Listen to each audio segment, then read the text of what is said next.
أعوذ بالله من الشيطان الرجيم بسم الله الرحمن الرحيم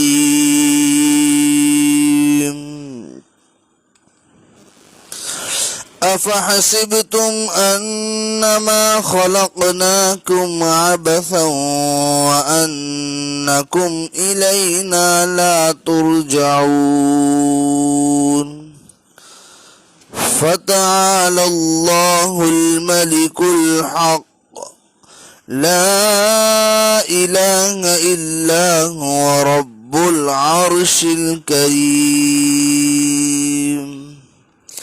ومن يدع مع الله إلها آخر لا إله إلا هو كل شيء هالك إلا وجهه له الحكم وإليه ترجعون صدق الله العظيم.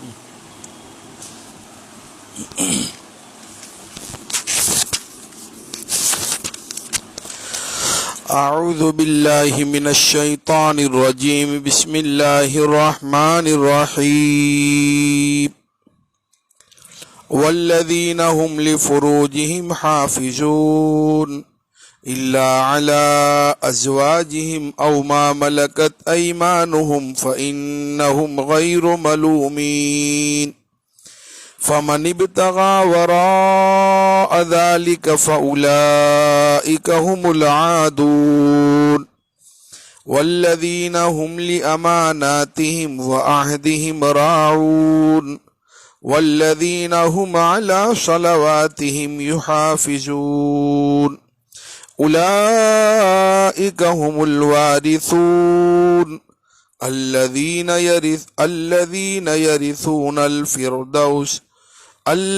يرثون الفردوس وهم فيها خالدون صدق اللہ العظیم. بزرگان محترم، کامیاب ایمان والوں کے اوصاف کا تذکرہ چل رہا ہے.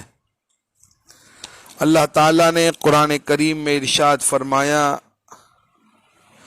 یقیناً ان مسلمانوں نے فلاح پائی، ان ایمان والوں نے فلاح پائی جو اپنی نماز میں خشوع کرنے والے ہیں اور لغو باتوں سے دور رہنے والے ہیں، اور جو زکوٰۃ ادا کرنے والے ہیں.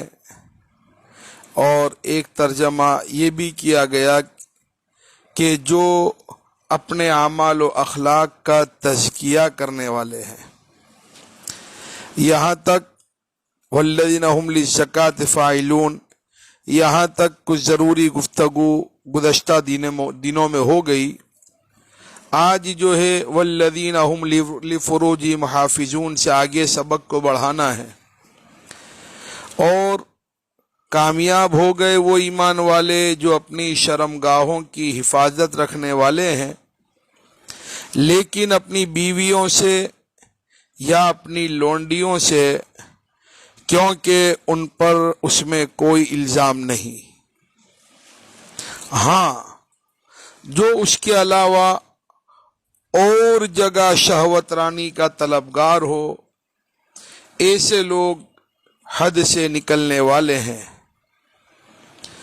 اور جو اپنی امانتوں اور اپنے عہد کا خیال رکھنے والے ہیں اور جو اپنی نمازوں کی پابندی کرتے ہیں، ایسے ہی لوگ وارث ہونے والے ہیں فردوس بری کے، اور وہ اس میں ہمیشہ ہمیشہ رہیں گے. بزرگوں، اللہ رب العزت نے کامیاب ایمان والوں کی جو صفات ذکر فرمائی، گزشتہ کل تو یہاں تک ہوا تھا کہ جو زکوٰۃ کو ادا کرتے ہیں یا اپنا تزکیہ کرتے ہیں۔ اللہ تعالیٰ آگے بیان فرماتے ہیں والذین ہم لفروجہم حافظون، اور وہ لوگ جو اپنی شرمگاہوں کی حفاظت کرنے والے ہیں۔ بزرگوں، اب بظاہر کوئی انسان ہوتا، کوئی ادیب ہوتا، کوئی خطیب ہوتا تو اس کے کہنے میں ذرا اس کو تأمل ہوتا کہ کیسی اونچی اونچی چیزیں نماز اور زکوٰۃ کا ذکر ہے، پھر اب یہاں پر یہ کہہ رہے ہیں۔ لیکن اللہ تبارک و تعالیٰ کی ذات غنی ہے، اور اس کے سامنے انسانوں کی کمزوریاں اور انسانوں کی کمزوریوں کی لاکھوں برس کی تاریخ ہے اور مشاہدہ ہے، اور وہ خالق ہے اور وہی قدرت دیتا ہے۔ تو یہ اسی کے کہنے کی بات تھی کہ ایسا ہوتا ہے کہ آدمی ایک طرف عابد ہوتا ہے، ایک طرف بڑا صدقہ خیرات کرنے والا ہوتا ہے، ایک طرف اس میں بے احتیاط ہوتا ہے۔ تو یہ بھی ہمیں سبق دے دیا گیا ہے کہ یہ نہیں سمجھنا چاہیے اب ان چیزوں کے احتیاط کی ضرورت نہیں، یا ان چیزوں سے ڈرنے کی کوئی ضرورت نہیں، اور بہت اس کے واقعات معاشرے میں گزرتے رہے ہیں اور گزرتے رہتے ہیں۔ اللہ تعالیٰ نے قرآن میں فرمایا الا علی ازواجہم او ما ملکت ایمانہم فإنہم غیر ملومین، لیکن اپنی بیویوں سے یا اپنی شرعی باندیوں سے حفاظت کرتے ہیں کیونکہ ان پر اس میں الزام نہیں۔ فمن ابتغى وراء ذلك فاولئک هم العادون، پس جس نے اس کے علاوہ کچھ چاہا تو وہ لوگ حد سے بڑھنے والے ہیں۔ بزرگان محترم، یہ یاد رہے کہ شرم گاہوں کی حفاظت کرنا یہ فرض ہے۔ شرم گاہوں کی حفاظت کرنا، اسی لیے قرآن نے فرمایا والذین هم لفروجہم حافظون الا علی ازواجہم او ما ملکت ایمانہم، یعنی وہ لوگ جو اپنی بیویوں اور شرعی باندیوں کے علاوہ سب سے اپنی شرمگاہوں کی حفاظت کرتے ہیں، ان دونوں کے ساتھ شرعی ضابطے کے مطابق شہوت نفس پوری کرنے کے علاوہ اور کسی سے کسی ناجائز طریقے پر شہوت رانی میں مبتلا نہیں ہوتے۔ بزرگوں، اس آیت کے ختم پر اشارہ فرمایا فَإِنَّهُمْ غَيْرُ مَلُومِينَ، یعنی شرعی قاعدے کے مطابق اپنی بیوی یا لونڈی سے شہوت نفس کو تسکین دینے والوں پر کوئی ملامت نہیں۔ اس میں اشارہ ہے کہ اس ضرورت کو ضرورت کے درجے میں رکھنا ہے، مقصد زندگی بنانا نہیں ہے۔ اس کا درجہ اتنا ہی ہے کہ جو ایسا کرے وہ قابل ملامت نہیں ہوگا۔ اللہ رب العزت نے آگے ارشاد فرمایا فَمَنِ ابْتَغَى وَرَاءَ ذَلِكَ فَأُولَئِكَ هُمُ الْعَادُونَ، یعنی اپنی منکوہا بیوی یا شرعی قاعدے سے حاصل شدہ لونڈی کے ساتھ شرعی قاعدے کے مطابق قضائے شہوت کے علاوہ اور کوئی بھی صورت شہوت پورا کرنے کی حلال نہیں، اس میں زنا بھی داخل ہے، اور جو عورت شرعاً اس پر حرام ہے اس سے نکاح بھی بحکم زنا ہے، اور اپنی بیوی یا لونڈی سے حیض و نفاس کی حالت میں یا غیر فطری طور پر جمع کرنا بھی اس میں داخل ہے، یعنی کسی مرد یا لڑکے سے یا کسی جانور سے شہوت پوری کرنا بھی۔ اور بزرگوں، جمہور کے نزدیک استمناء بالید، یعنی اپنی ہاتھ سے منی خارج کر لینا بھی اسی میں داخل ہے۔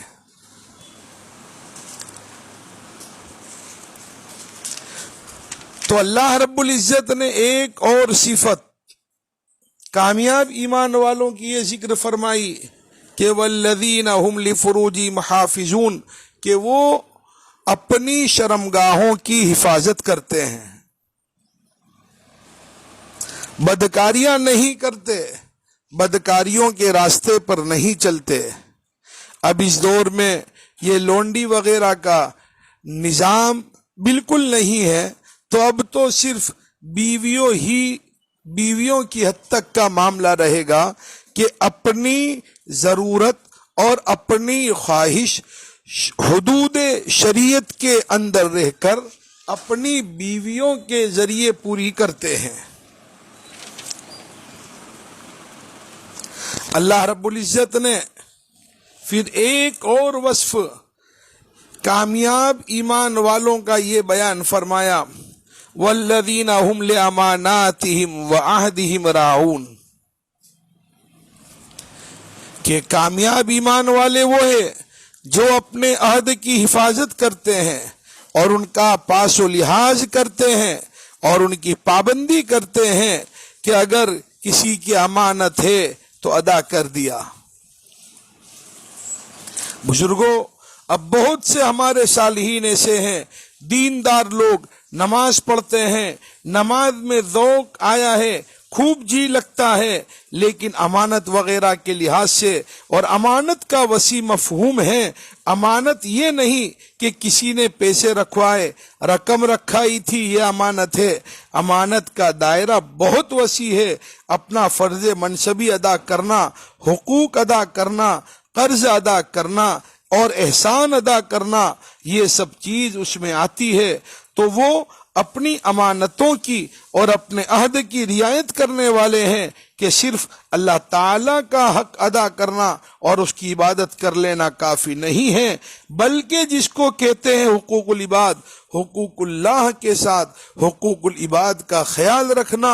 اور ہماری دینی جماعتوں میں یہ کمزوری کبھی کبھی داخل ہو جاتی ہے، بعض اوقات ایسا ہوتا ہے کہ حقوق اللہ تو ادا کرنے کی کوشش کی، لیکن حقوق العباد میں کوتاہی ہوتی ہے، جیسا کہ بھائی کے ساتھ معاملہ کرنا چاہیے، محلے والوں کے ساتھ معاملہ کرنا چاہیے، جیسے اولاد کے ساتھ معاملہ کرنا چاہیے، جیسے شرکا یعنی پارٹنر جو تجارت کے ہیں ان کے ساتھ معاملہ کرنا چاہیے، اور اس میں کمی ہوتی ہے۔ آدمی کہتا ہے کیا ہے اس میں تو آپس کے لوگ ہیں، بھائی بند ہے، دوستی ہے، کوئی خدا کا گناہ تھوڑے کر رہے ہیں، یہ یاد رہے یہ خدا ہی کا گناہ ہے۔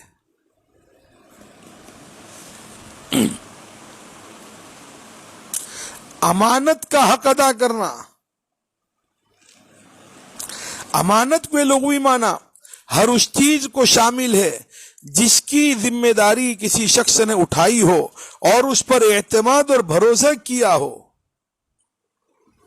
اس کی قسمیں چونکہ بے شمار ہے، اسی لیے باوجود مصدر ہونے کے اس کو جمع کے صیغے کے ساتھ لایا گیا تاکہ امانت کی سب قسموں کو شامل ہو جائے، خواہ وہ حقوق اللہ سے متعلق ہو یا حقوق العباد سے۔ حقوق اللہ سے متعلق امانات تمام شرعی فرائض اور واجبات کا ادا کرنا اور تمام حرام اور مکروہ سے پرہیز کرنا ہے، اور حقوق العباد سے متعلق امانات میں مالی امانت کا داخل ہونا تو معروف و مشہور ہے کہ کسی شخص نے کسی کے پاس اپنا کوئی مال امانت کے طور پر رکھ دیا، یہ اس کی امانت ہے، اس کی حفاظت اس کے واپس کرنے تک اس کی ذمہ داری ہے۔ اس کے علاوہ کسی نے کوئی راز کی بات کسی سے کہی، وہ بھی اس کی امانت ہے۔ بغیر شرعی اجازت کے کسی کا راز ظاہر کرنا امانت میں خیانت ہے۔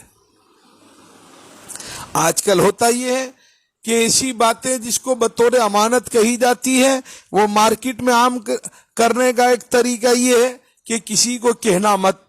اب کسی کو کہنا مت کہہ کر بات کہتے ہیں تو وہ آدمی دوسروں کو نقل کرتا ہے کہ فلاں نے مجھے ہی کہا ہے آپ کسی کو بتانا مت۔ اب کسی کو بتانا مت، کسی کو کہنا مت، کسی کو بتانا مت، یہ کہتے کہ یہ لفظ لگاتے لگاتے وہی بات پوری دنیا میں عام ہو جاتی ہے۔ تو باتوں میں بھی امانت ہوتی ہے۔ مزدور ملازم کو جو کام سپرد کیا گیا اس کے لیے جتنا وقت خرچ کرنا آپس میں طے ہو گیا، اس میں اس کام کو پورا کرنے کا حق ادا کرنا، اور مزدوری ملازمت کے لیے جتنا وقت مقرر ہے اس کو اسی کام میں لگانا، یہ بھی امانت ہے۔ کام چوری یا وقت کی چوری یہ خیانت ہے۔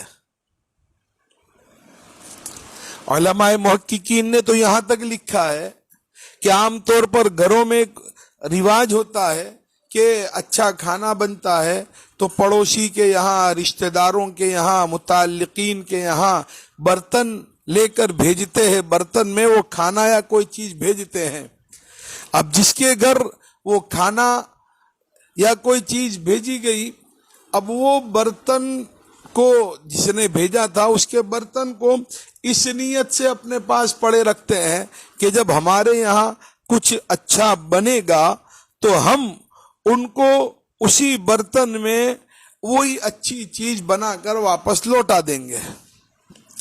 اب 2-4 دن تک وہ اچھی چیز بنی نہیں، وہاں تک وہ پڑوسی کا یا کسی رشتہ دار کا جو برتن ہے اس کو استعمال کرتے ہیں، تو علماء نے یہ بات لکھی ہے کہ وہ کسی کے برتن کو استعمال کرنا یہ بھی امانت میں خیانت ہے۔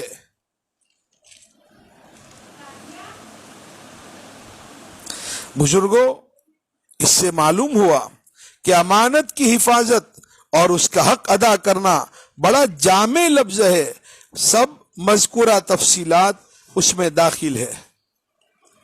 اللہ رب العزت نے ایک اور وصف کامیاب ایمان والوں کا یہ ذکر فرمایا کہ وہ عہد کو پورا کرتے ہیں۔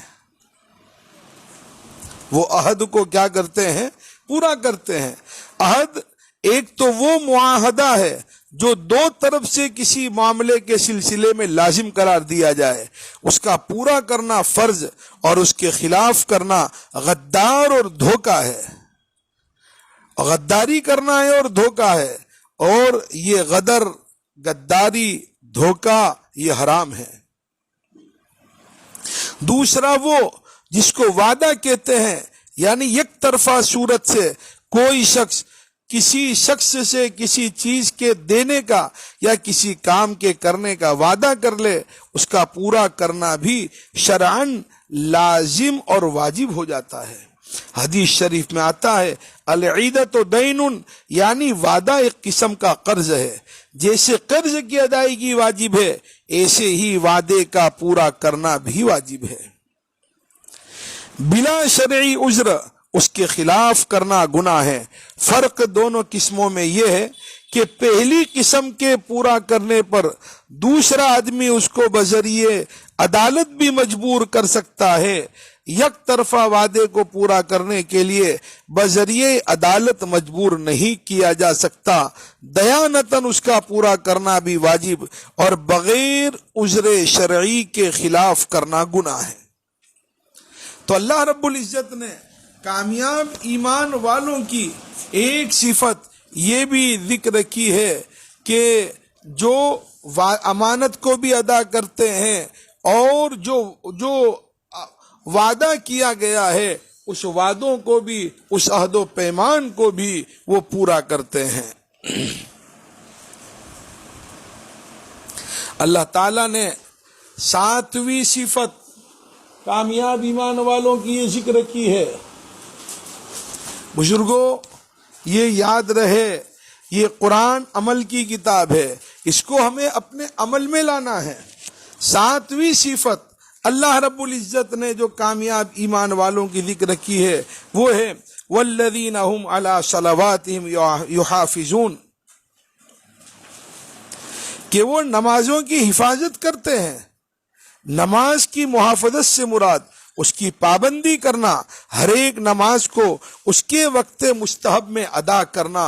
یہاں صلوات کا لفظ جمع اس لیے لایا گیا ہے کہ مراد اس سے صرف 5 وقت کی نمازیں ہیں، 5 وقت کی نمازیں ہیں جن کو اپنے اپنے وقت مستحب میں پابندی سے ادا کرنا مقصود اور مشروع ہے۔ جہاں مقصود بالذکر خشوع تھا وہاں لفظ مفرد لائے شروع میں، قد افلح المؤمنون الذین هم فی صلاتہم خاشعون، وہاں مفرد لائے، ایک وچن لائے مطلقاً، جن سے نماز خواہ فرض ہو یا واجب، سنت ہو یا نفل، سب کی روح خشوع ہے۔ غور کیا جائے تو ان 7 اوصاف جو ذکر کیے گئے اس میں تمام حقوق اللہ اور حقوق العباد اور ان سے متعلق احکام آ جاتے ہیں. جو شخص ان اوصاف کے ساتھ متصف ہو جائے، اس پر جمع رہے، وہ مومن کامل فلاح دنیا اور آخرت کا وہ مستحق بنتا ہے.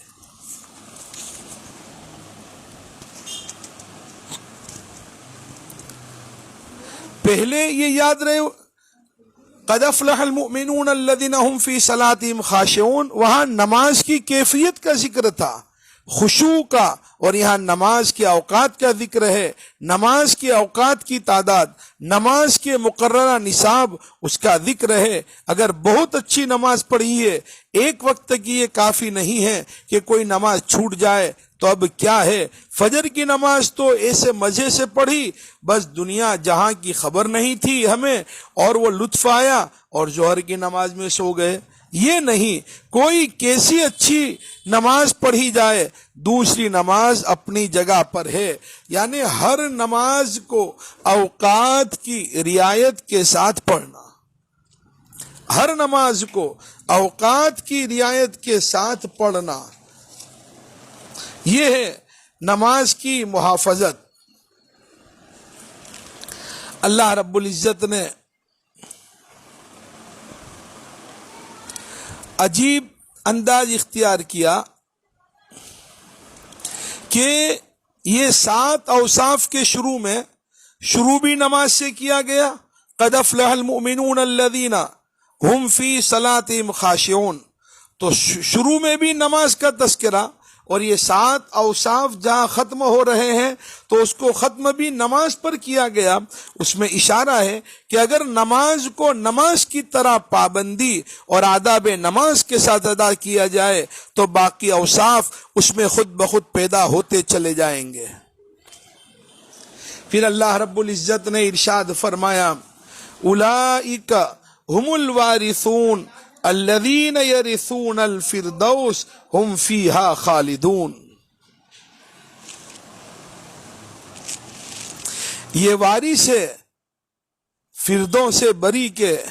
اتنا ہی نہیں بلکہ اللہ فرماتے اولئک هم الوارثون الذین یرثون الفردوس، بلکہ اس کا استحقاق بھی بتایا گیا کہ ان کی صفت اور اسم فاعل کے وزن کے ساتھ کہ یہ ورثہ پانے والے ہیں جو کہ فردوس کا ورثہ پائیں گے. یعنی ان کے اندر یہ استحقاق پیدا ہو گیا ہے، یہ صفت پیدا ہو گئی ہے. وَهُمْ فِيهَا خَالِدُونَ، اور یہ اس میں ہمیشہ رہیں گے. یہ اللہ کا وعدہ ہے. اور اس دنیا میں بھی دین کا جو مقام ہے، جو مرتبہ ہے اللہ تعالیٰ کے یہاں، جو اس کی عزت ہے، جس کا تو تقاضا یہ ہے کہ آخرت ہو اور آخرت میں وہ سب کچھ ملے. اس لیے اللہ تعالیٰ نے آخرت کی زندگی بنائی ہے، اور اللہ تعالیٰ کے ان انعامات کی اور اس خوشنودی کی یہاں سمائی نہیں. تو بزرگوں، اب اگر ہم بھی دائمی کامیابی چاہتے ہیں تو ہماری ذمہ داری بنتی ہے کہ ہم بھی یہ 7 اوصاف اپنی زندگی میں اتارے. روایتوں میں آتا ہے حضرت عمر ابن خطاب رضی اللہ تعالیٰ عنہ راوی ہے، حضرت عمر نے فرمایا کہ رسول اللہ صلی اللہ علیہ وسلم پر جب وحی نازل ہوئی تھی تو پاس والوں کے کان میں ایسی آواز ہوتی تھی جیسے شہد کی مکھیوں کی آواز ہوتی ہے. ایک روز آپ کے قریب ایسی آواز سنی گئی تو ہم ٹھہر گئے کہ تازہ آئی ہوئی وحی سن لے. جب وحی کی خاص کیفیت سے فراغت ہوئی تو آپ صلی اللہ علیہ وسلم قبلہ رخ ہو کر بیٹھ گئے اور یہ دعا کرنے لگے اللہم زدنا ولا تنقصنا واکرمنا ولا تہنا واعطنا ولا تحرمنا وآثرنا ولا تؤثر علینا وارض عنا وارضنا.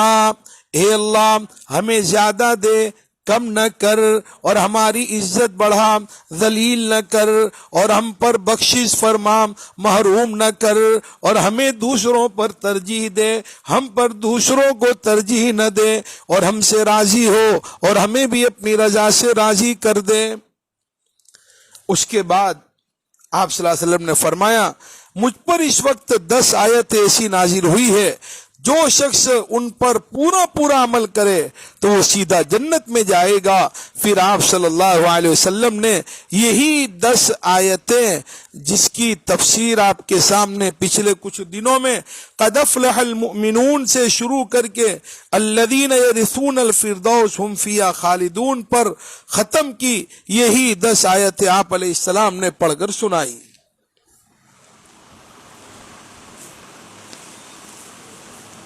تو بزرگوں، ایک اور روایت میں ہے حضرت عائشہ رضی اللہ تعالیٰ عنہ سے سوال کیا گیا کہ رسول اللہ صلی اللہ علیہ وسلم کا خلق کیسا اور کیا تھا؟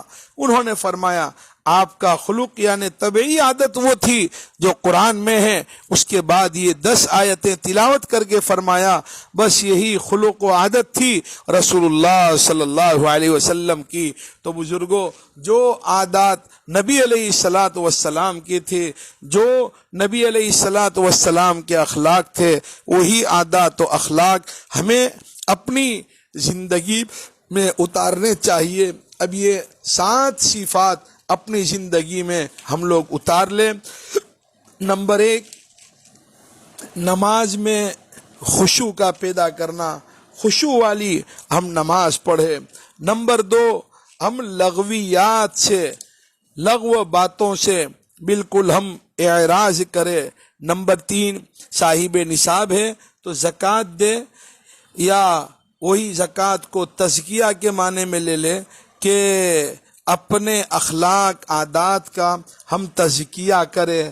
نمبر 4، اپنی شرمگاہوں کی حفاظت کرے، اور اسی طرح نمبر 5، امانت کا پورا امانت کو ادا کرے، اور نمبر 6، عہد اور وعدے کو پورا کرے، اور نمبر 7، نمازوں کو اوقات کی رعایت کے ساتھ پڑھے۔ اللہ رب العزت ہم تمام کو ان صفات سے متصف فرمائے۔ اللہ تعالیٰ اس کی مرضی کے مطابق جینے مرنے کی توفیق عطا فرمائے۔ وما علینا الا البلاغ۔ بسم اللہ الرحمن الرحیم۔ سبحان اللہ بحمدہ، سبحان اللہ العظیم۔ اللہم صلی وسلم وبارک علی سیدنا و نبینا مولانا محمد وعلی آل سیدنا و نبینا مولانا محمد وبارک وسلم۔ اللہم صلی علی محمد فی اول دعائنا، اللہم صلی علی محمد فی اوسط دعائنا، اللہم صلی علی محمد فی آخر دعائنا۔ لا الہ الا اللہ الحلیم الکریم، سبحان اللہ رب العرش العظیم، والحمد للہ رب العالمین۔ نسألك موجبات رحمتك وعزائم مغفرتك والغنیمة من كل بر والسلامة من كل إثم، لا تدع لنا ذنبا إلا غفرته ولا هما إلا فرجته ولا حاجة هي لك رضا إلا قضيتها ويسرتها يا أرحم الراحمين۔ اے اللہ، رحمت مغفرت کا شرع کا آج اخیری دن ہے، اخیری لمحات اور اخیری گھڑیاں چل رہی ہے۔ اے اللہ تو ہمیں معاف کر دے، معاف کر دے۔ اے اللہ ہمیں معاف فرما، ہمارے والدین کو معاف فرما، ہمارے بیوی بچوں کو معاف فرما، ہمارے ددیالی ننیالی سسرالی رشتہ داروں کو معاف فرما، ہمارے اڑوس پڑوس کو معاف فرما، ہمارے متعلقین و محسنین کو معاف فرما۔ اے اللہ پوری امت کو معاف فرما۔ آج کوئی نہ بچے جسے تو معاف نہ کرے، آج کوئی نہ بچے جسے تو معاف کرے، معاف نہ کرے۔ اے اللہ رمضان کے مغفرت کے عشرے میں ہماری مغفرت نہیں ہوگی تو کب ہوگی میرے اللہ، کب ہوگی؟ اے اللہ تو ہمیں معاف کر دے، معاف کر دے۔ تیری ایک نظر کی بات ہے، میری زندگی کا سوال ہے۔ اے اللہ تو نے بڑے بڑے ظالموں کو معاف کیا ہے، بڑے بڑے مجرموں کو معاف کیا ہے۔ اے اللہ تو ہمیں بھی معاف کر دے، ہمیں بھی معاف کر دے، ہمیں بھی معاف کر دے۔ اے اللہ تو تو بے نیاز ہے، اے اللہ تو تو بے نیاز ہے، اے اللہ تو تو بے نیاز ہے۔ اے اللہ جب تو اپنی شان بے نیازی دکھلانے پر آیا تو بلم ابن باورا کی اے اللہ عبادات کو تو نے منہ پر مار دیا اور اس کو اپنی بارگاہ سے مردود کر دیا۔ اے اللہ اس کے پاس تو عبادات بھی تھی، اے اللہ ہمارے پاس تو گناہ ہی گناہ ہے، ہماری جھولی میں کچھ نہیں ہے نافرمانیوں کے علاوہ۔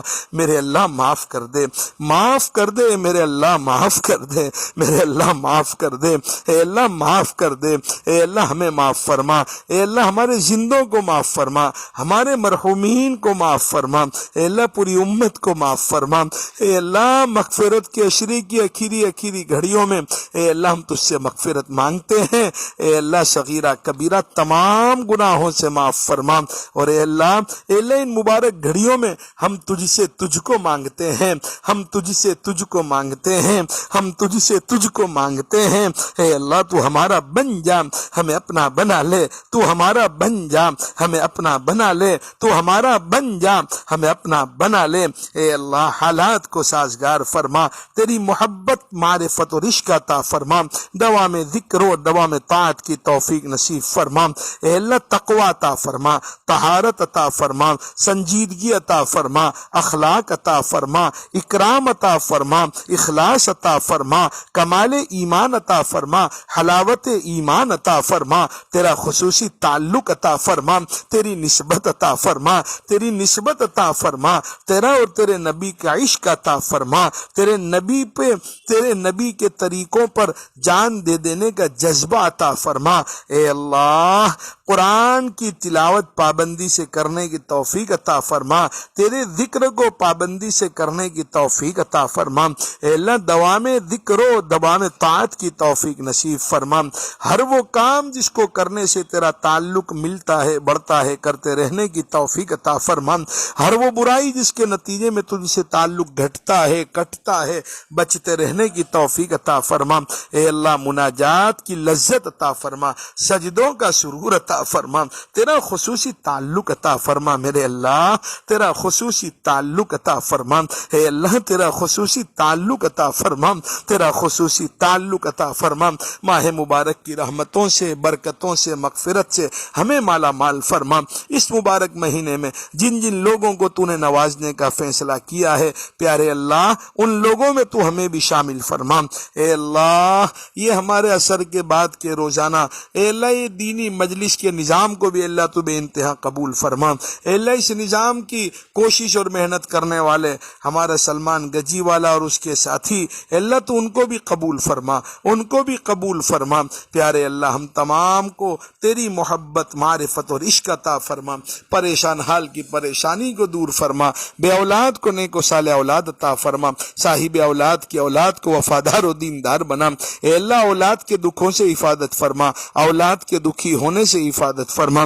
پیارے اللہ جو بے روزگار ہیں انہیں حلال اور پاک روزی نصیب فرما، جو قرض میں ڈوبے ہیں ان کے قرض کی ادائیگی کی شکل صورتیں اور اسباب پیدا فرما۔ اللہم اکفینا بحلالک عن حرامک واغنینا بفضلک عمن سواک، اللہم اکفینا بحلالک عن حرامک واغنینا بفضلک عمن سواک۔ اے اللہ ہماری زندگیوں کو پاکیزہ بنا، ہماری کمائیوں کو پاکیزہ بنا، ہمارے گھروں کو پاکیزہ بنا، ہمارے کاروبار کو پاکیزہ بنا، ہماری آنکھیں کان زبان بدن کے ہر عضو کو پاکیزہ بنا۔ اے اللہ ہماری زندگی بھی پاکیزہ بنا اور ہماری موت کو بھی پیارے اللہ تو پاکیزہ بنا۔ اے اللہ پاکیزگی کے ساتھ جینا نصیب فرما اور پاکیزگی کے ساتھ اے اللہ تیری ملاقات اے اللہ ظاہری باطنی گناہوں کی گندگیوں سے بھی پاکی ہو اے اللہ، اور ہر طرح کی پاکیزگی کے ساتھ اے اللہ تیری ملاقات ہو۔ اے اللہ تو ایسا تو معاملہ فرما۔ آپ علیہ السلام نے جتنے خیر کی لائن سے دعا مانگی اس کا ہم سوال کرتے ہیں ہمیں عطا فرما، جتنی شرور و فتن سے پناہ چاہیے اس سے ہماری اور پوری امت کی حفاظت فرما۔ پیارے اللہ اس مبارک مہینے کی اے اللہ جتنے ایام باقی رہ گئے اس کو خصوصاً اور عموماً زندگی کے تمام ایام کو تیری مرضی کے مطابق جینے مرنے کی توفیق اور تیری مرضی کے مطابق گزارنے کی توفیق عطا فرما۔ اے اللہ آپ علیہ السلام کے طور و طریق پر مر مٹنے کا ہمیں جذبہ عطا فرما۔ اے اللہ ہم نے اپنی زندگی میں جتنی دعائیں مانگ رہے ہیں اور اپنی موت تک جتنی دعائیں مانگنے والے ہیں ان تمام دعاؤں کو اور آج کی ہماری اس دعا کو اپنے فضل و کرم سے اور جناب رحمت عالم صلی اللہ علیہ وسلم کے صدقے طفیل میں قبول فرما قبول فرما قبول فرما. ربنا تقبل منا انك انت السميع العليم وتب علينا انك انت التواب الرحيم برحمتك.